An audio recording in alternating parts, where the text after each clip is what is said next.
हदगाव पंचायत समितीवर सरपंच संघटनेचे ढोल बजाओ आंदोलन।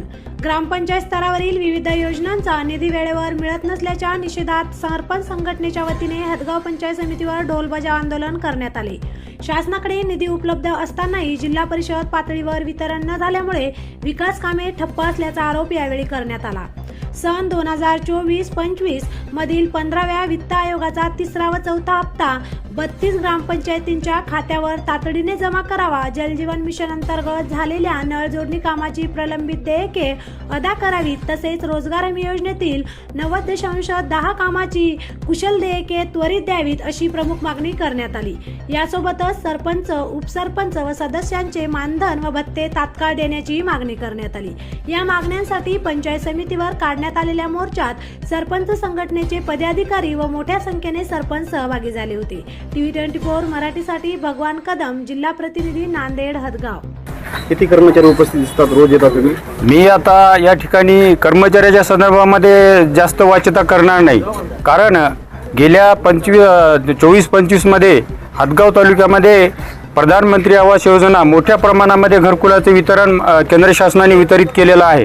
परंतु परिस्थिती अशी झाली आहे, हदगाव तालुक्यामध्ये पहिला हप्ता 15,000चा पडल्यानंतर गेल्या 8 महिन्यापासून त्या ठिकाणी घरकुल योजनेचा पूर्ण हप्ताच त्या ठिकाणी खंडित झालेला आहे।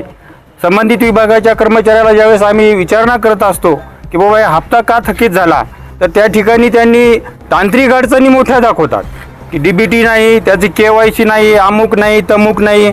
मला एक सांगा की त्या लाभार्थीचं खातं जे आहे ते खातं त्यांची चढ उतार चालू घडामोडी होत असतात, मग त्याला KYC DBT पेमेंट ह्या कशाच्या तुम्ही तांत्रिक अडचणी सांगून त्या ठिकाणी लाभार्थीची अडवणूक करता?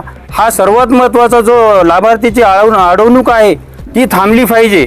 कारण काही गोरगरीब लोकांनी असं केलेलं आहे की आपलं जे याचं मातीचं घर, झोपड्याचं घर होतं ते बाजूला पाडून आज थंडीमध्ये अक्षरशः झाडाखाली त्या ठिकाणी निवाऱ्याला बसलेले आहेत। परंतु अजून सुद्धा त्यांना 70,000चा किंवा पुढचा हप्ता जो आहे 30,000चा तो हप्ता पडायला तयार नाही। याला सर्वात महत्त्वाचं कारण कोण असेल तर याला प्रशासन आहे, जिल्हा प्रशासन आहे, तालुका प्रशासन आहे।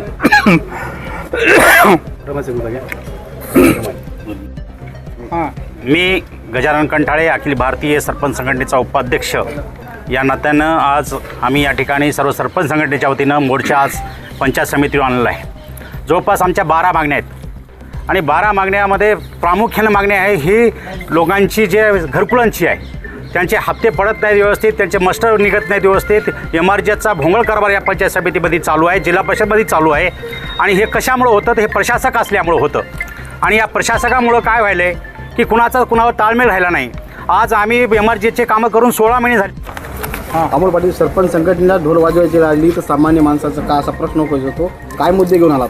मागच्या 8 दिवसाखाली येवली येथील आमचे गजानन कंठाळे सरपंच प्रतिनिधी यांनी आणि आम्ही कलेक्टर ऑफिसला असा एक अर्ज केला होता 8 दिवसापासून की हदगाव पंचायत समितीमध्ये जे काही सरपंच आहेत, सरपंच हा जनतेतून निवडून दिलेला माणूस आहे, एका गावचा कुटुंब प्रमुख आहे, गावाच्या समस्या जाणणारा माणूस म्हणजे सरपंच।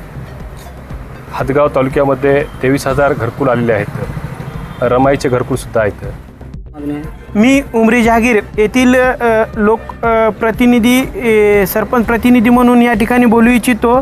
माझ्या गावाला जवळपास 106 घरकुल मंजूर झालेले आहेत। अशीच तालुक्यामध्ये जवळपास 3 ते 4,000 घरकुलाची मंजुरी झालेली आहे। या पंचायत समितीमध्ये एवढी मोठी सिस्टम खराब आहे, इथं कुठलंही फाईलमध्ये आउटवर्ड इनवर्ट नंबर नाही। तर ज्या काही आम्ही फाईल घरकुल लाभार्थ्याच्या मंजुरीच्या फाईल या ठिकाणी आणून देतो, इथं आणून दिल्यानं कोणता एखादा इंजिनियर घरी नेते फाईल किंवा कुठं पण धूळ खात 6-6 महिने फाईल पडून टाकतात। आणि एखादा गावातला जर लाभार्थी आला, गावातला एखादं राजकारण करण्यासाठी एखादा विरोधी येऊ शकते।